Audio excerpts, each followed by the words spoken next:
Hi, this is Michael Sheehan from HighTechDad.com, and today I'm happy to be speaking with Matt Lesanowski. I'm butchering your name, I'm sure. He's a Ford Safety Manager, and we're going to be talking about some innovations that Ford is doing around safety and airbags specifically. So, Matt, why don't you pronounce your last name right for me and give me a little bit of background about yourself and what your position at Ford is. Sure. My name is Matt Neslahowski, and that is a long and difficult last name, so generally you can just call me Matt. I go by that. My position here is I'm the Ford Safety Manager for Ford of Europe. I'm stationed in Merkenich, Germany, and have been over here for about a year now. But I've worked at Ford for 23 years, and for the whole 23 years I've been in the safety side of the business, working on different parts of it, whether it was the crash safety side or on airbags, sensors, some of the different commodities that make up our safety systems. That's great. So do you have like an engineering background? Is that kind of how you got into this? Yes, I've got an engineering background. Got my undergraduate degree in Michigan at Oakland University, and also have an MBA from the University of Michigan. And by training, I'm an electrical engineer, but by practice in the safety area, I've probably used more of my mechanical engineering background than electrical. But a lot of our systems are so complex right now and so integrated that having knowledge in both mechanical and electrical is pretty crucial. Fantastic. Okay, so why don't we dive right into this? So why don't you tell me a little bit about the recent announcements around airbag technologies and how it's affecting future Ford vehicles? I know there were some announcements today or yesterday around this, and I've been reading some things about the new Ford Focus that's going to be coming out. Why don't you fill me in? Yeah, sure. The all-new 2012 Ford Focus is launching with new airbag technologies that will enhance the protection for front seat occupants. And this includes Ford's next-generation driver's side airbag with enhanced chest protection technology. And this is an airbag that uses tethers that are inside the bag that help shape the lower part of the bag and pull in the lower section. It creates a pocket, and this helps lessen the forces on the driver's chest and ribs in frontal crashes. So this is really a result of thousands of computer simulations to tune exactly the shape and depth of the airbag and how it positions dynamically in a crash in front of the driver to provide the lowest chest injuries that are possible. On the passenger side, the Focus will be Ford's first car ever to feature a front passenger airbag with an adaptive venting technology. The new passenger airbag is designed. Go ahead. No, go ahead. Tell me about the adaptive venting. Okay, yeah. So this new passenger airbag, it's designed to help enhance the head and neck protection by better matching the deployment force with the occupant size. So, for instance, when a small occupant is present, additional venting can be deployed in the bag, and that'll make the airbag stiffness more tailored or more appropriate for a smaller occupant. When a larger occupant is present, then you would not deploy this additional venting, and that would allow the bag to be a little bit stiffer and better able to manage the energy from a larger occupant. So this is implemented by use of a small pyrotechnic device that's inside the airbag that's able to open a vent. This is during the crash event as the bag's deploying. And once you open that vent, then you'll reduce the pressure in the airbag when we determine that it's appropriate to do that for like a smaller occupant. Gotcha. So like a child, I mean, I know that there are pretty strict regulations in terms of the weight and size of a child in the front seat. I mean, obviously you need the 5-point tethers and that sort of thing. I'm a dad. I've been through putting in lots of car seats and that sort of thing.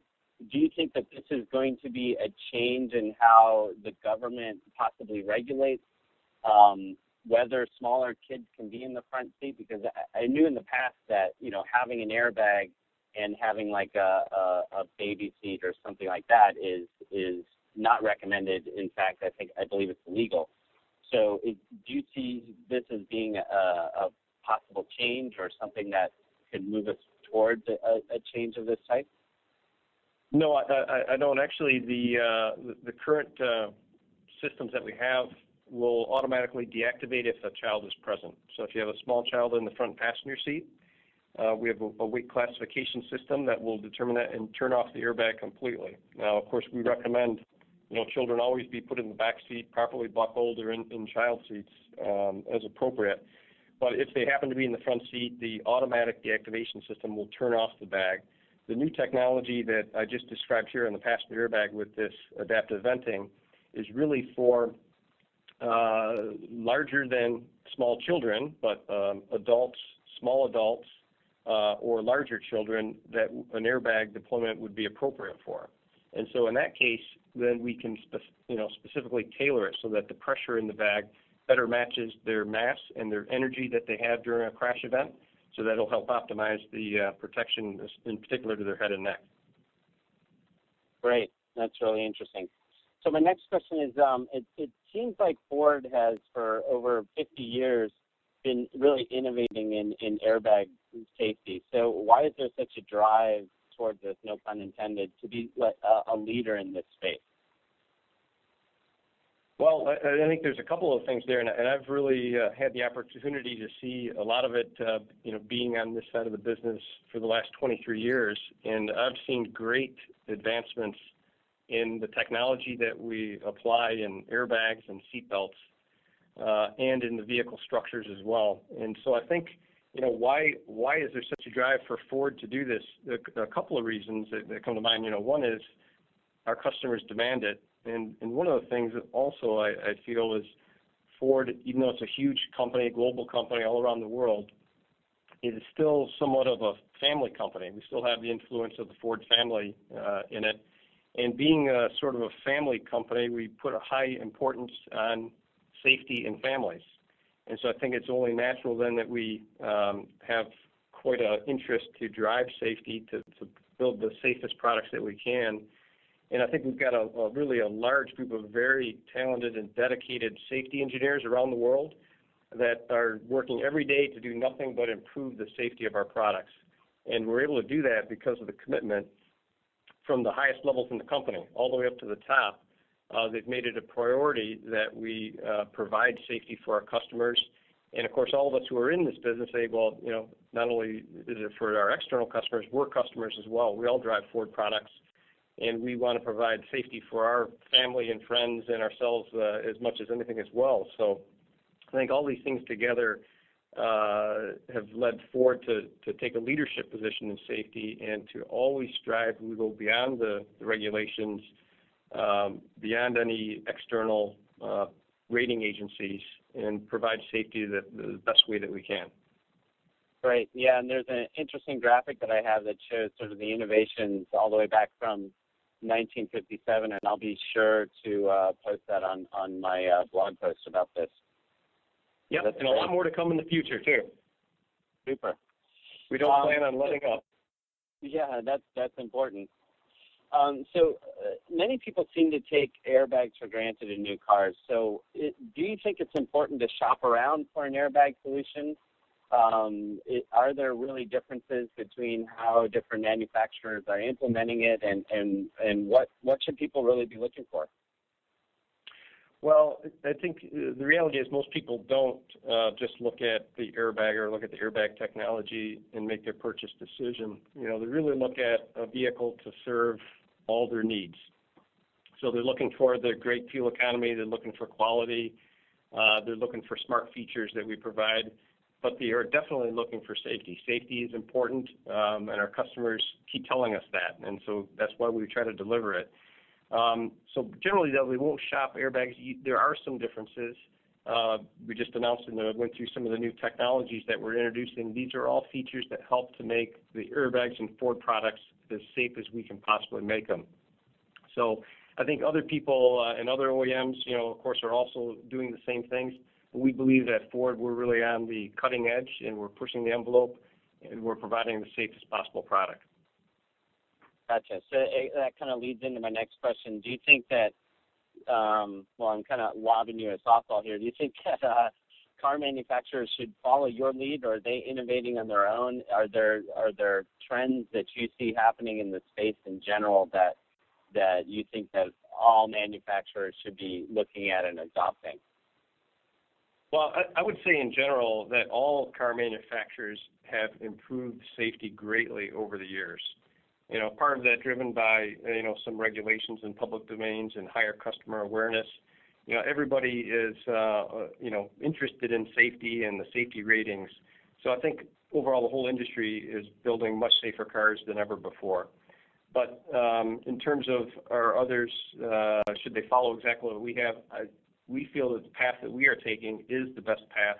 We continue to bring out new technologies in the safety area, continue to be a leader in that area, and whether the others choose to follow us or go down another path, we really don't, not overly concerned about that because we're focused on delivering the best product that we can for Ford. Gotcha. So, and this is just sort of a side comment here. Do you have any idea approximately in how much in research and development you guys are spending on developing these safety technologies, or even specifically around the airbag technology? Yeah, I really, it'd be difficult to come up with an estimate because it's really so widespread and there's so many activities that support the development. In really in all parts of the world, a lot of the development that we've done even on some of these airbag features is through a collaboration between our North American and European engineering centers. So we're very closely intertwined safety team between the two continents, and we're able to bounce ideas back and forth. We'll develop something in one area and immediately apply it in the other.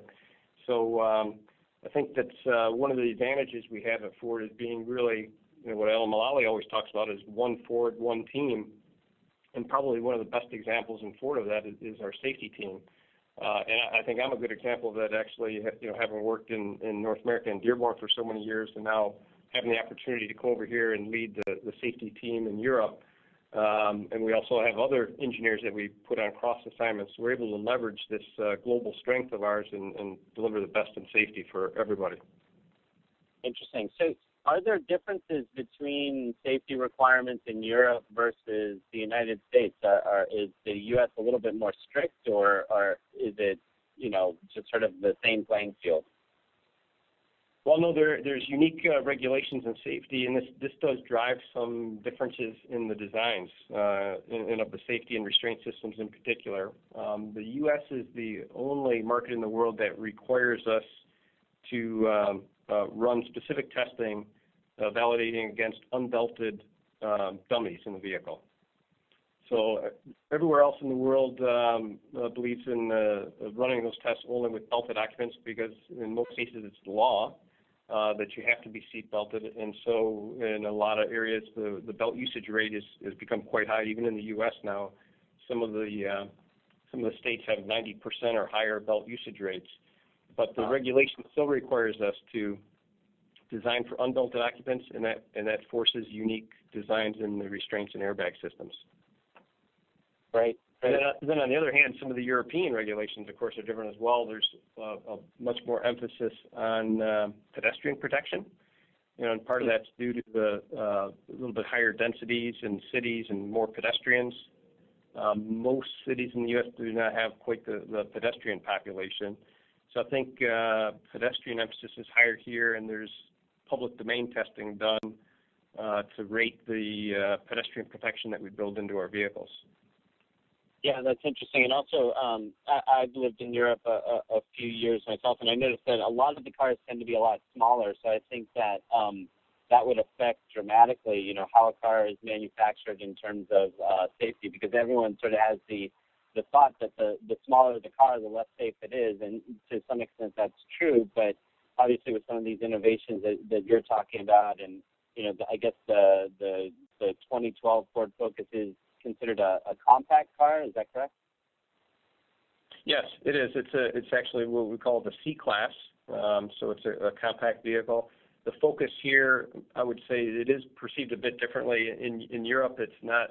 There's several classes of vehicle smaller. and B-class vehicles like the Fiesta are below it, but then there's also sub-B segments and even A segments, the little tiny smart cars, et cetera, which are fairly popular in Europe. So they do extend down quite a bit smaller. In the U.S., in the past at least, the Focus was seen more of an entry-level vehicle. I think the new one is raising the standards, raising the bar a bit now, because we've got able to put so much content, so much features, so much quality into it, that it's almost making the C-Class and the Focus in particular not so much of an entry-level vehicle. It really provides a lot of features and value for the customer. But it's definitely, in Europe, still the much smaller cars than the Focus are available. So then is more emphasis placed on the safety of smaller cars? I mean, I would think it's kind of across the board, but when you have a smaller car, it is potentially a little bit more dangerous. So I think that's where the innovations really should be starting from, but I could be wrong. Well, I think it's true. I mean, that in one regards, the more mass you have, that provides some self-protection. If you're in a vehicle-to-vehicle accident, if you're in a larger car, you automatically have some benefit of that higher mass. So providing safety, though, we think of it in a lot of ways. We also consider the compatibility between vehicles, and we try to ensure that we have some good structural alignment or engagement, so that even if you have vehicles that hit each other of different masses, that you still are engaging the appropriate structure that will help absorb and dissipate that energy.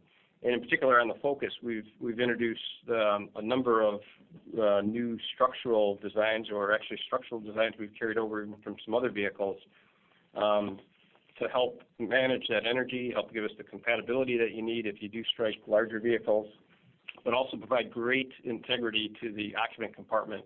And we use what we call our Trinity front structure system, which we call it Trinity because really there's three main crash loads or energy management loads that go into the underbody, into the shotgun areas, and into the main rail structures. And so this Trinity architecture allows us to manage the energy from front crashes very optimally.